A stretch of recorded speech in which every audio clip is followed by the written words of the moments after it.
the Chinese sensation, Ding Junhui. Is he on his game, you feel? Absolutely, John. And Marcus has said he's starting to play some of his finest snooker. He's been around as a professional since 1991. He's seen all his friends up in Scotland win world titles, and he wants a little bit of that action as well.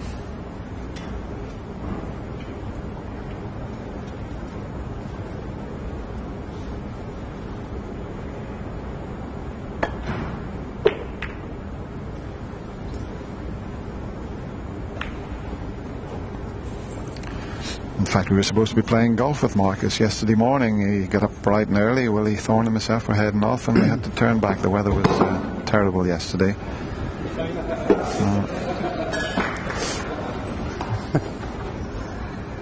Not quite sure what happened there. But he is a smashing lad, is Marcus. He really is.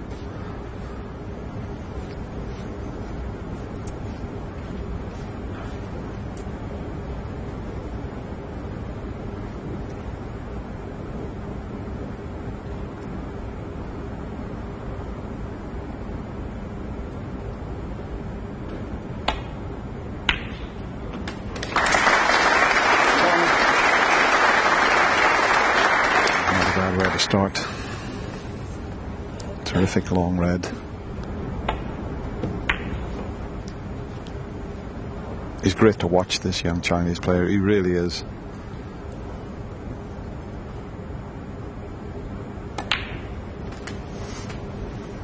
Keeps his head so still in the shot. He really does. 8.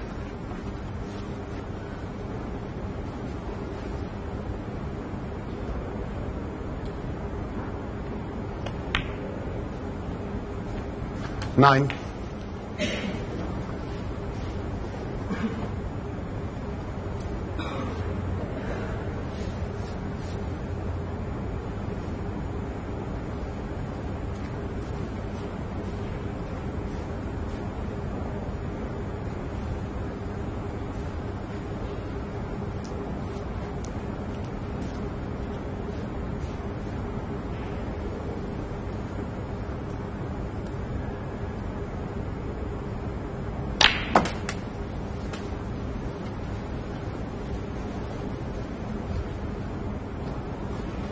$16.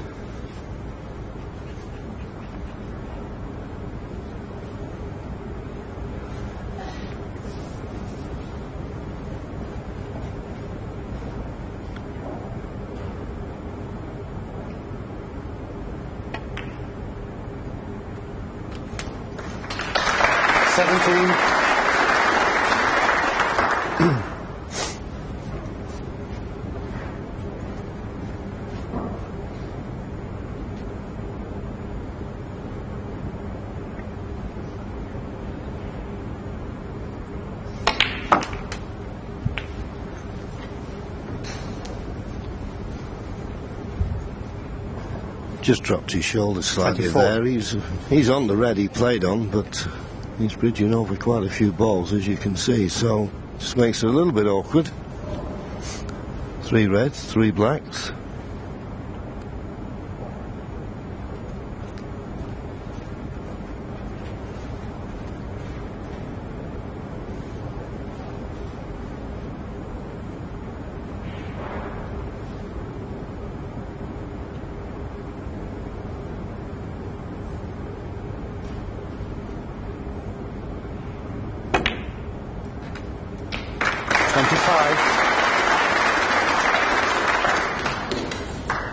Yeah, you could say Ding Junhui has served his apprenticeship now.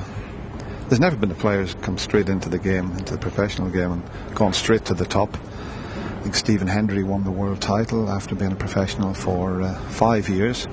John Higgins became world #1 and world champion in 6 seasons. Mark Williams did it in 7 seasons.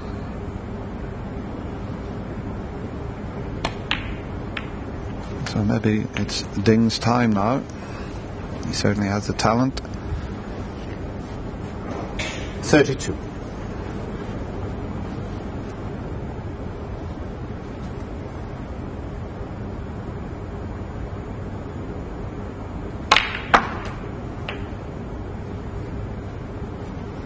33. Well, that's a gem. That's a little pitch of a shot there.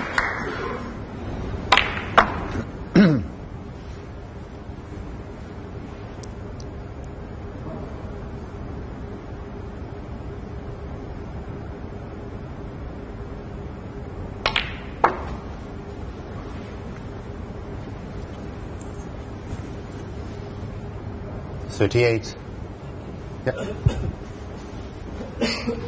Just asking for the cue ball to be cleaned. The thing is, he's one of those players, Dennis, if you're his opponent, sat in your seat, you just don't fancy him to miss when he's in these positions. As they were saying before the match, he's got a good cue in action. Not a lot can go wrong with it. 39. When the balls are open like this, you wonder how he's going to miss.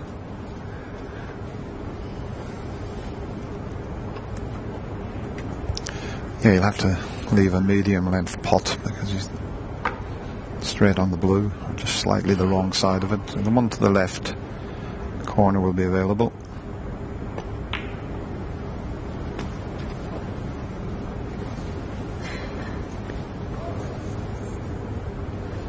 .44.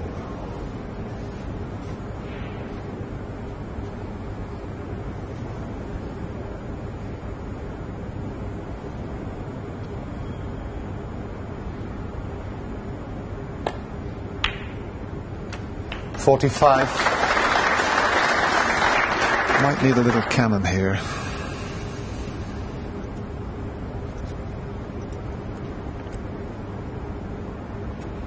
Yeah, a little cannon on that would just leave him perfect. He's still okay, didn't quite get the cannon as he intended, but he still 52. has the one near the middle pocket.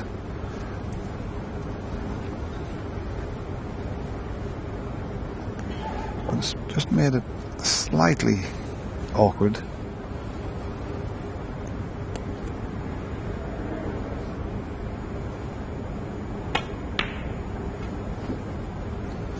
.53.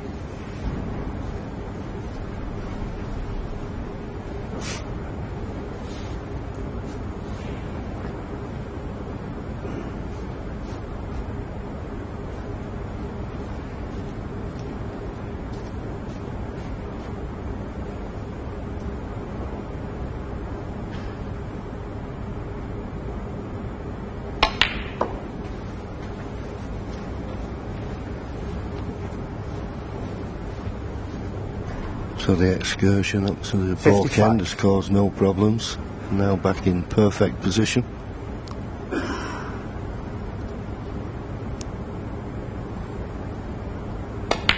.56.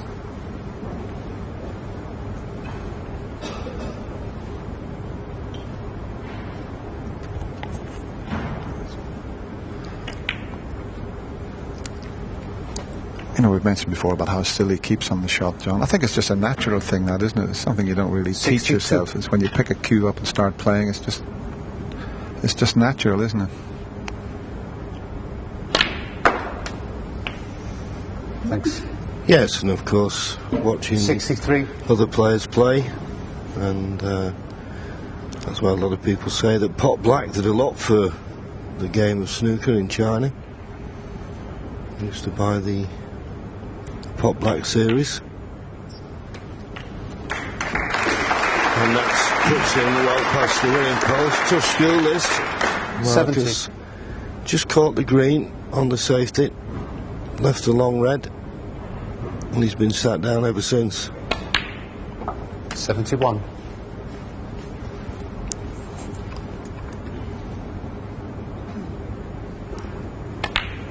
And Ding does like a century break.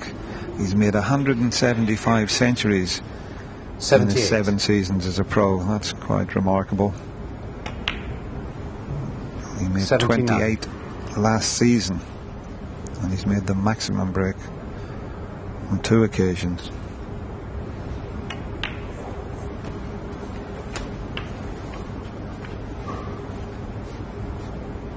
.86.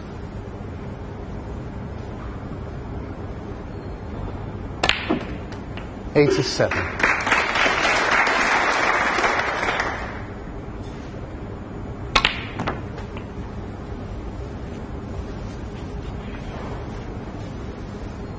$94.